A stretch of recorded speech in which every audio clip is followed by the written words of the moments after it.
Estimados alumnos, continuando con la clase de hoy, tal cual como ustedes observan en pantalla, ¿ya? Podemos ver que el proceso ya finalizó, el proceso de adquisición de evidencia, con la particularidad de que ya me creó, ¿cierto?, los hashes de adquisición y el hash de verificación, los cuales en el formato MD5 y SHA-1 respectivamente, esto lo hace en conjunto. Recuérdense que la realización de MD5 y SHA-1 en conjunto aún no ha sido, por así decirlo, quebrantado, por así decirlo, no se han encontrado dos archivos, por así decirlo, que tengan, que sean distintos y que tengan los mismos hash MD5 y SHA-1 en conjunto, ¿ya? Pero sí ya pasó con MD5 independiente de SHA-1, que también pasó lo mismo, ¿ya? Entonces, esta información es muy importante tenerla en consideración, ¿cierto? Porque de alguna forma es lo que yo eventualmente voy a tener para poder trabajar, ¿cierto? Cuando yo haga mi reporte y le esté entregando esta evidencia a alguien, le voy a decir, mira, estos son los hacks que me entregó el sistema cuando yo hice el volcado forense. Ojo, esta herramienta ustedes la pueden utilizar, es gratuita y está, es por así decirlo, es válido su uso, ¿ya? Entonces, si ustedes lo hacen de esta forma, con cualquier evidencia, eventualmente no están transgrediendo ninguna norma, es un software forense, así que lo pueden utilizar sin ningún problema, ¿ya? Déjenme copiar lo que yo acabo de...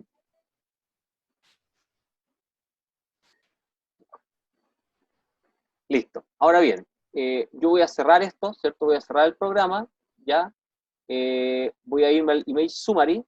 Fíjense que adicional a ello, de entregarme los hashes al instante, me entrega un archivo de resumen, ¿cierto? El cual contiene toda esta información. Me dice el número de evidencia, ¿cierto? Me entrega las notas, que esto fue lo que yo puse en la primera pantalla. ¿Se acuerdan cuando me preguntó? Esta es la información. Ahora, pero también me entrega información respecto al dispositivo. Me dice el tipo modelo de dispositivo, la cantidad de sectores, y adicionalmente me entrega los hashs. Y ojo, me entrega esta información muy importante. A qué hora comienza, indicando fecha y hora, y cuándo finaliza, indicando fecha, hora, y en dónde esto es guardado. Fíjense que toda esta información que está acá, ¿cierto? Y la voy a seleccionar toda, es parte de lo que a mí me exige, ¿cierto? O lo que se me puede exigir respecto a una labor como perito, ¿ya? Vamos a Profe, cerrar esto y vamos a cerrar. Sí, lo escucho. profe, el Image Summary pasa a ser como los metadatos también del mismo informe, ¿o me equivoco? Eh, lo que pasa es que, ¿se acuerdan cuando nosotros vimos indicamos, por ejemplo, que en el informe del perito, ¿cierto? Tenía que señalarse cómo o qué herramienta se utilizó y cómo se obtuvo la evidencia digital. ¿Se acuerdan que era una parte que hicimos en ese sentido? Ya. Cuando tú colocas eso, cuando tienes que colocar información respecto a cómo estuviste, tienes que decirlo así. Yo utilicé la herramienta de Keymager versión 3.4.3.3, ¿cierto? Con el número de caso tanto, tanto, número de evidencia tanto, tanto, con el dispositivo a nombre del dispositivo de 8 GB. Yo puedo entregar información física del dispositivo. Ojo, que este dispositivo, si bien es cierto, me está entregando los cilindros, los tracks, los sectores por track, los bytes por sector, ¿cierto? El total de sectores que encontró, el modelo, el número de serie, pero hay información que no la tiene completa, de hecho no me entrega el número de serie. Ahí hay una deficiencia, ¿ya? Pero sí me entrega la capacidad en megabytes, ¿cierto? Y el total, y me entrega los hashes, ¿cierto? Los hashes de verificación, ¿cierto? Los hashes en MD5 y SHA-1, ¿ya? Y después también me entrega los de verificación, pero también me entrega las fechas y las horas, ¿ya? Este archivo, véanlo como un archivo que les va a resumir qué es lo que ustedes hicieron, y esto tienen que agregarlo en el informe, ¿ya? No sé si eso responde a tu pregunta. ¿Quién me lo estaba haciendo? Sí, José. José, Sí, sí lo respondió, muchas gracias. ya, perfecto. Ahora bien, continuando con esto. Ahora, no solamente, fíjense que yo ya tengo lista la evidencia, ¿cierto? Entonces yo ya dejo de trabajar con esto. Imagínense que yo soy otro perito, que tengo que trabajar con la evidencia, ¿ya? Entonces a mí me gustaría como perito primero saber si la evidencia que me entregó esta persona es la que corresponde o no, o sea, si efectivamente, por así decirlo, es válida o no, ¿ya? Entonces lo que yo puedo hacer directamente, ¿cierto? Nuevamente, agrego evidencia, ¿cierto? Me voy a Image File, pero como yo soy el otro perito, a mí no me pasaron la evidencia física, me pasaron la evidencia lógica, que en este caso vendría siendo el volcado forense. Entonces yo lo voy a seleccionar la parte Image File, ¿cierto? Siguiente, voy a buscar el origen, la fuente, me voy a ir directamente a la carpeta, nueva carpeta, ¿cierto? Y voy a seleccionar el archivo, que pesa exactamente 490 megabytes. Yo le coloco abrir, ¿cierto? Y le coloco finalizar. Y fíjense ustedes, tengo exactamente lo mismo que tenía en el otro caso. ¿Ya? Entonces, si ustedes se dan cuenta, esta herramienta no solamente les permite a ustedes acceder a crear volcados forenses, sino que ustedes eventualmente también pueden trabajar. Ahora, lamentablemente, vuelvo a reiterar, como esta es una versión que no es a pago, no está completa. Tiene un lector hexadecimal y un lector que lo pueden ver en modo texto, lo pueden ver en modo texto hexadecimal, ¿ya? Profe, consulta, disculpe, ¿y cómo ¿Sí? nosotros verificamos el hatch en este caso? Mira, no tiene ninguna herramienta que te lo permita hacer directamente, pero lo que tú puedes volver a hacer, ¿cierto? Es esto, Verific Drive Image, ¿ya? Entonces tú pinchas acá y esto empieza a hacer la verificación, y en esa verificación eventualmente te va a entregar si está completo o no. Si aún así tú estás en duda, ¿ya? Tú puedes ir directamente acá, botón derecho, y tú colocas Export this image, vuelves a hacerlo, el proceso. Y te tendría que entregar el mismo image file, ¿cierto? Pero te entregaría los códigos resumen que te entregó el perito anteriormente. No sé si me explico. Es Ya, volver a profe, hacer el vale, mismo gracias. procedimiento, ¿Se entiende? Vale. ¿ya? Pero lamentablemente no tiene algo que te diga solamente haz este hatch. No lo tiene, ¿ya? Pero sí tiene la posibilidad de volver a hacer una misma imagen y claro, tú te das cuenta que te va a entregar los mismos hatches de verificación del otro dispositivo, ¿ya? ¿Ok? Ahora, también tiene la posibilidad, pero sí tiene la posibilidad de calcular hatch, ¿cierto? Eventualmente, por ejemplo, de los elementos que están contenidos en la unidad. Por ejemplo, yo podría calcularle hatch, ¿cierto? Por ejemplo, a esa carpeta, por ejemplo, no, mejor esta carpeta, esta. Tiene dos archivos, ¿cierto? Yo podría botar el botón derecho y le coloco Export Hatch Hatch. Entonces yo voy a hacer exportar todos los hatch de esta lista, de todo lo que está listado en esta carpeta. Me va a decir, lo va a guardar en CBS, ¿cierto? Y lo guardar en la misma nueva carpeta. Le coloco nombre, por ejemplo, hatch, listado hatch, ¿cierto?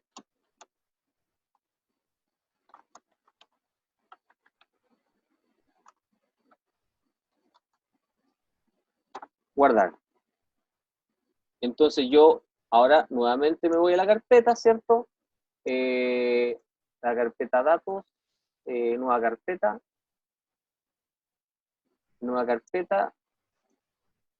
y fíjense,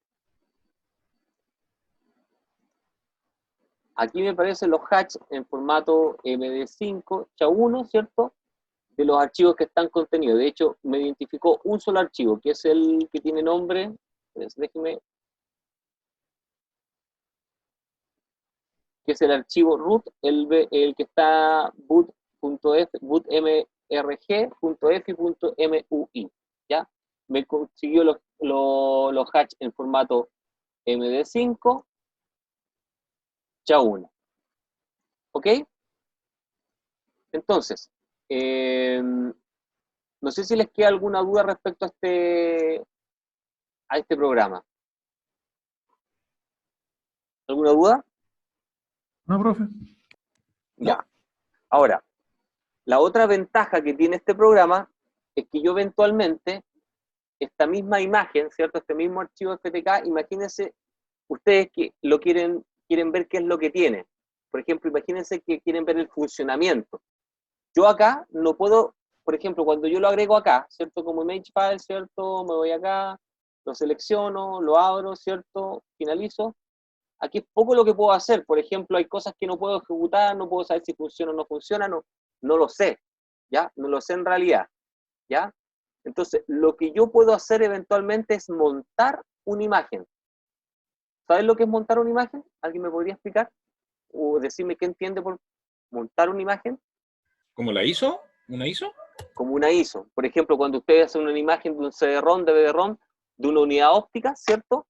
Y la montan para poder ejecutarla. Aquí pueden hacer lo mismo, ¿ya? Por ejemplo, aquí yo tengo, por ejemplo, aquí tiene poca funcionalidad, pero imagínense que yo lo desmonto, me voy a File, ¿cierto? Image Mounting, ¿cierto? Entonces acá voy a seleccionar mi unidad pendrive. Coloco abrir, ¿cierto? Ojo, lo puedo poner de forma física o lógica. Lo puedo poner solamente de forma física o solamente de forma lógica, o sea, activando las particiones, ¿ya? Lo puedo poner en la letra, ¿cierto? Que esté disponible, puede ser el DF, la que yo tenga el sistema, ¿cierto?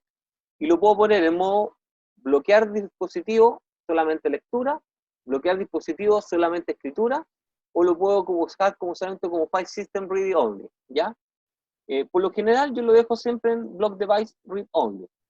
Yo lo coloco montar, ¿cierto? Y automáticamente me lo agrega acá en la letra D. Entonces yo me voy a mi equipo, ¿cierto? Me voy a mi equipo y quiero que lo vean acá. Dice que en mi equipo apareció acá mi unidad. Esta es la unidad que yo tengo. Yo le hago doble clic, no sé si todos observan. Le hago doble clic Sí. y aquí ya puedo empezar a trabajar y ver el contenido. Y está bloqueado. Si yo trato de borrar algo acá, no se va a poder borrar, no se puede eliminar. ¿Ya? ¿Estamos? Pero, De la misma forma, yo puedo tomar acá, ¿cierto? Puedo tomar aquí el dispositivo y lo puedo desmontar. Generalmente se selecciona todo y se desmonta. Se cierra y se cierra el FTK email. ¿Ya? No sé si les quedó claro cómo utilizar esta herramienta. No sé si les viene bien. No es tan complejo. Es muy fácil. O sea, muy, muy fácil. ¿Cuál es mi idea? Mi idea es que ustedes ya tienen a lo menos una herramienta en Windows para poder trabajar. Lo que van a tener que resolver ahora es cómo bloquear la unidad USB. Y eso va a ser parte de lo que ustedes van a realizar en la tarea que les voy, el control que les voy a dejar, que se puede hacer en un grupo de 3 integrantes, a lo más 2 integrantes o un solo integrante. ¿Ok?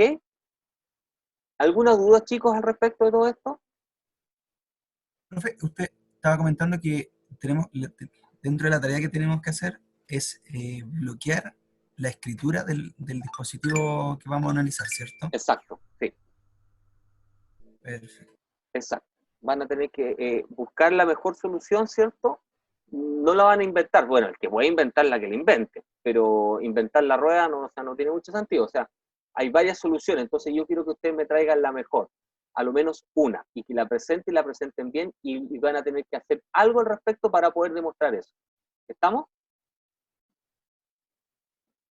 ¿Alguna Vale, otra profe. consulta al respecto de esto? Profe, ¿esto va a ser una nota acumulativa? Perdón. ¿Este control es una nota No, el acumulativa? control número 1. Ah, es la primera nota hecha. Es la primera nota, sí, la primera nota. Ah, ya, Después vale. yo le voy a explicar qué porcentaje va a tener, ¿ya? Entonces, si ustedes pudieron advertir, eh, nuestra, nuestra plataforma, ¿cierto? El UMass.net, ¿cierto? Tiene tiene cinco controles. Cada uno creo que es de un 20%, lo cual no es coincidente con lo que dice el programa. El programa de este curso son 3 calificaciones. Entonces ahí estoy esperando todavía que me respondan efectivamente cómo lo vamos a hacer. Créanme que vamos a respetar el programa, pero al final quien manda acá es es la jefatura, el instituto, entonces ellos nos van a señalar cómo vamos a trabajar con eso, ¿ya? ¿Alguna duda más al respecto? ¿No? Ya. Consulta, ¿quién se leyó, quién se pudo leer la presentación del día de hoy? ¿La diapo o el extracto? No, exactamente la diapositiva, la clase número 3. ¿Quién la leyó? Tú, Ricardo, la leíste. ¿Quién más? Yo igual leí un poco. Ya. ¿Tienen alguna duda al respecto? Ahora bien, ¿por qué les pregunto? En la clase de hoy, ¿cierto? Nosotros ya vimos un primer ejemplo de una herramienta forense que trabaja, ¿cierto?, con lo que es adquisición de evidencia. Ahora, entendiendo qué es lo que es adquisición de evidencia, qué es la normativa vigente, bajo nivel, ¿qué se entiende por bajo nivel? Modo protegido, clónido volcado forense, hash adquisición y verificación, log y bibliografía. A ver, adquisición de evidencia. Esta es la primera etapa, ¿cierto?, que el investigador o perito debe obtener en el contenido de la evidencia real, original, teniendo en consideración el siguiente aspecto. La evidencia, el proceso de adquisición de evidencia tiene a lo menos 6 elementos, aspectos que es importante tener en consideración. El primero de ellos es la normativa vigente. En la actualidad, es la norma internacional, la ISO 27037, versión 2012, ¿cierto?, la que está referida a las pautas para la identificación, recolección, ¿cierto?, adquisición y preservación de la evidencia digital, la cual nos permite guiarnos en esta etapa. Sin embargo, en Chile, el Instituto Nacional de Normalización, ¿cierto?, el INN, a través de la norma NSH, que es la adaptación de la ISO 27037, sacó la NSH ISO 27037-2015, la cual nos entrega tecnología de la información, técnica de seguridad y de directrices para la identificación, regulación, adquisición y preservación de la evidencia digital. Importante, si bien es cierto, existe una normativa vigente, la ley no habla nada al respecto. Acuérdense que en aspecto legal nosotros vimos que el Código Procesal Penal y el Código Procesal Civil habla de los peritos, de los peritajes y de los informes peritajes, ¿cierto? Entendiendo Es el artículo que... 315. ¿Perdón? El artículo 315, la El letra artículo A, B y C. 315, el 314 y el 315 y otros artículos más, vimos bastante. Y el 416, el 415, 412, vimos varios artículos, tanto del Código Procesal Penal, Código Procesal Civil. Pero en ninguno de ellos sale que tú tienes que utilizar una norma. ¿Ya? En ninguno de ellos sale que tienes que usar una norma, no sale. Solamente habla de la idoneidad profesional del perito, ya sea en la ciencia, arte u oficio que él profesa. Eso lo dice el artículo 315 del Código Procesal Penal. Ahora bien, cuando nos vamos a lo que es la parte informática forense, la parte de adquisición de evidencia, la normativa vigente tiene que estar presente. Nosotros siempre tenemos que hacer referencia a alguna. Una de ellas, ¿cierto?, en esta etapa es la ISO 27037. ¿Perfecto? Ahora bien, otro aspecto que es importante tener en consideración, bajo nivel. ¿Qué se entiende por bajo nivel? Se debe obtener la totalidad del contenido de la evidencia, asegurando que la evidencia digital es un fiel reflejo de esto. Para yo leer, ¿cierto?, leer el pendrive que yo delante inserté, ¿cierto?, fue muy fácil, porque incluso está en FAT32. Ustedes saben que mi Windows lee FAT32. Pero ¿qué es lo que pasa cuando está en un Extended 3 o está eventualmente en otro formato, es una ISO o es otra lectura que mi sistema de partición original, en este caso anfitrión, no lo lee? El software forense tiene que ser capaz, que voy a utilizar el software forense o la técnica que voy a utilizar, tiene que ser capaz de leer bajo eso. A eso se refiere con bajo nivel. No puede estar sesgada, no puede existir una brecha. ¿Ya? Entonces, esta terminología tienen que ustedes tenerla acá, pero generalmente no usen ese concepto. ¿Por qué? Porque si ustedes usan ese concepto, los abogados van a pensar que es algo que es muy básico. Bajo nivel significa, no, una cuestión así como el live. No. Ojo, utilizar el concepto bajo nivel significa utilizar un nivel con tecnología sofisticada, de alto nivel tecnológico. ¿Ya? Eso se entiende por bajo nivel. Pero no lo usen de esa forma, porque si lo usan ese concepto en un peritaje, no va a saltar el abogado que le decirá, esta cuestión es fácil, es bajo, es básico, es una cuestión, por así decirlo, no sé, es cualquier cosa, ¿ya? Tercer punto, modo protegido, que es lo que yo les señalaba. El FTK que vimos delante, ¿cierto? No utiliza modo protegido.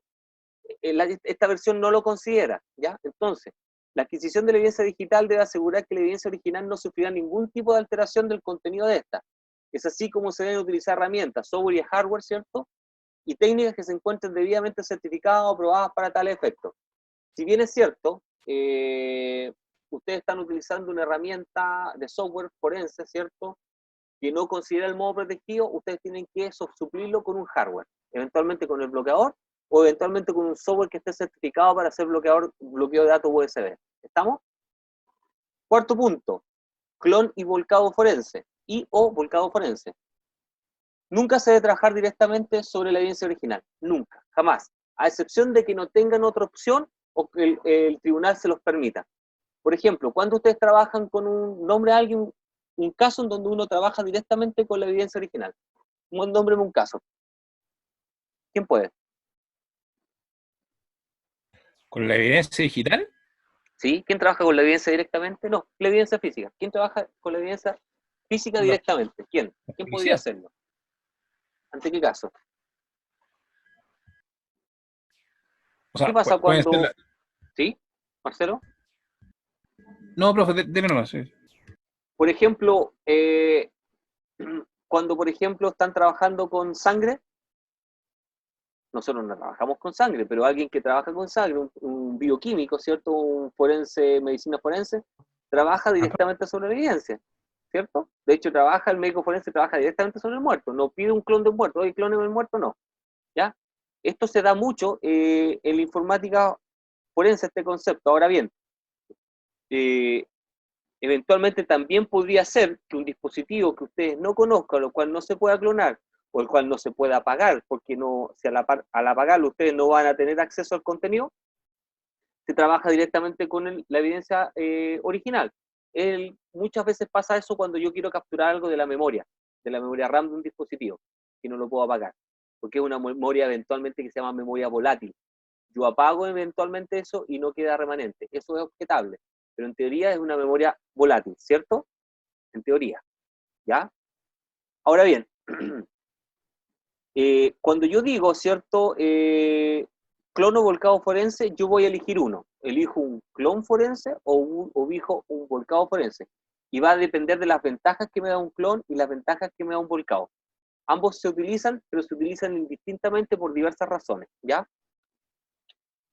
Quinto aspecto que deberíamos tener en consideración, hash, adquisición y verificación. Eso ya lo completamos, ¿cierto? A través de la generación de códigos de resumen de integridad hash, ¿cierto? Tanto de la evidencia original como de la evidencia digital, es posible asegurar que la obtención de esta se realizó correctamente considerando todos los aspectos antes señalados. De esta forma, los hashes de adquisición y verificación deben ser iguales, lo cual nos permite aseverar que se obtuvo la evidencia digital sin errores. ¿Ya? Eso ya lo hace FTK. Log. No basta con la generación de códigos de resumen de integridad hash, sino que es necesario dejar evidencia del proceso de generación de estos a través de un archivo de auditoría log, el cual permite dar cuenta de elementos fundamentales como son fechas y horas en que se realizó dicha actividad, sin olvidar incluir los hashes obtenidos. Pregunta, FTK Meyer, ¿cuál de estos aspectos estaría cumpliendo? ¿Quién me puede responder eso? Dos, el hash y el log. Tiene hash, ¿cierto? Tiene log, ¿cierto? ¿Qué más tiene? ¿Me permite crear un volcado forense? Ah, el volcado. Ya. ¿Tiene modo protegido? No, eso no tiene. No, no tiene. ¿Es de bajo nivel? Se puede decir que sí, porque es una herramienta tecnológica. Entonces. Es de bajo nivel, de hecho, incluso, o sea, puede leer cualquier formato. Ya le dije todos los formatos que lee, ¿ya? Los que no lees y que no es compatible son aquellos que vienen encriptados, ¿ya? Y cumplirá de acuerdo a la normativa vigente. Por ejemplo, si utilizamos una ISO 27037, eventualmente sí. Deberíamos ir directamente a la norma y ver si lo cumple o no, ¿ya? Entonces, de alguna forma estaríamos utilizando una herramienta forense que cumpliría al menos 5 de los 6 aspectos que yo les mencioné, ¿ya? Ahora bien, aquí Ricardo me está haciendo una consulta, ¿cierto?, respecto a esto. La normativa vigente. Existen diversas normas que se pueden aplicar en la etapa de adquisición de evidencia, de las cuales se destaca la ISO 27037 que les señalaba adelante. Digo principalmente al prestigio ganado por la Organización Internacional de Normalización, ¿cierto?, en la creación de estándares internacionales. Esta norma se caracteriza por entregar una guía para el manejo de la evidencia digital, siguiendo las etapas de identificación, recolección, adquisición y preservación de esta. Ojo, esas son las etapas que considera esta norma respecto a la etapa de adquisición de evidencia, ¿ya? Si bien es cierto, esta norma no explica cuáles son las herramientas, tanto de software como de hardware, que se deben utilizar, ni mucho menos la forma de utilizarla, sin embargo se entiende como una guía que se debe de considerar por parte de los primeros respondedores de la evidencia digital. Eso significa, Ricardo, ¿cierto? DE significa Digital Evidence, ¿cierto? First Responder, eso significa. Y los especialistas de evidencia digital son los Digital Evidence Specialists. Esa es la nomenclatura, ¿ya? Claro. ¿Estamos? Claro. Ya. Ahora, ¿quiénes son los primeros respondedores? Por ejemplo, el caso de las policías. Las policías, cuando llegan al sitio del suceso, hacen el levantamiento de evidencia, indicios, se llevan todo, ¿cierto? Ellos son los primeros, generalmente, los primeros respondedores, ¿ya? Y los especialistas, y eventualmente después podrían ser los especialistas de evidencia digital, ¿cierto? Los analistas. Pero también podría ser un perito parte, o eventualmente podría también ser el caso del primer respondedor, podría ser el encargado de informática forense de una empresa o organización, ¿cierto? Que es el primero que levanta la evidencia, y el que también luego va a tener que hacer todo lo que es el manejo y el análisis de la evidencia digital, ¿ya? Ahora bien, la ISO 27037, ¿cierto?, considera, este es el esquema de trabajo que tiene, de esto habla, estas son las etapas que considera. No las confundan con las etapas de la informática forense. Estas son las etapas que considera, ¿cierto?, o de las cuales tiene ámbito de acción la ISO 27037. Parte con la identificación de la evidencia. Ojo, tipo de dispositivo, marca, modelo, número de serie, tecnología, etc. Identificación clara de la evidencia electrónica que ustedes están adquiriendo.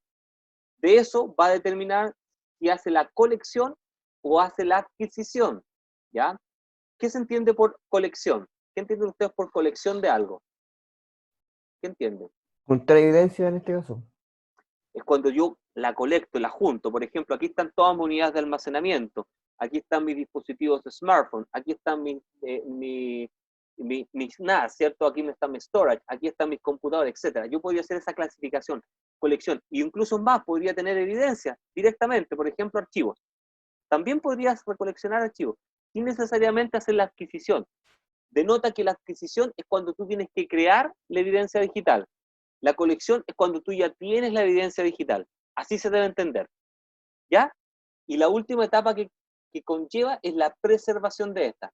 Entiéndase que nosotros vimos que dentro de la preservación podíamos tener, ¿cierto?, cómo poder preservar, ¿cierto?, a través de los códigos hash, ¿cierto?, a través de la nube, ¿cierto?, que es la bitácula de registro que guarda todas las acciones que se van dando respecto a la evidencia digital, ¿ya? Serían como las principales que nosotros conocemos hasta ahora, ¿ya? Chiquillo, yo he ido súper rápido. ¿Hay alguno que haya quedado atrás o que tenga alguna duda? Por favor, pregunte. No, por lo menos no. O sea, se entiende que el dispositivo, o sea, el software que estábamos ocupando, el FTK, se me olvidó, FTK, no, que FTK. cumple con la norma entonces, viendo ¿Cómo? este cuadro. El software que utilizamos para hacer el volcado forense cumple con la norma vigente, viendo este cuadro. O sea, en realidad, por lo menos, contempla lo que es la parte de adquisición. Eso cubre la adquisición, ¿ya? En términos de que asegura por lo menos que, ojo, que la norma, la norma habla de estas etapas, dice la norma, tú tienes que identificar, ¿cierto? Tienes que hacer la adquisición, luego la preservación. En este caso, el software que nosotros utilizamos, ¿cierto? Es un software forense que cumple 5 de los 6 aspectos, ¿ya? Pero esto habla directamente de la norma. ¿Qué dice la norma? ¿Ya? Y efectivamente sí cumple la norma porque hace bien lo que es la adquisición, lo cumple, ¿ya?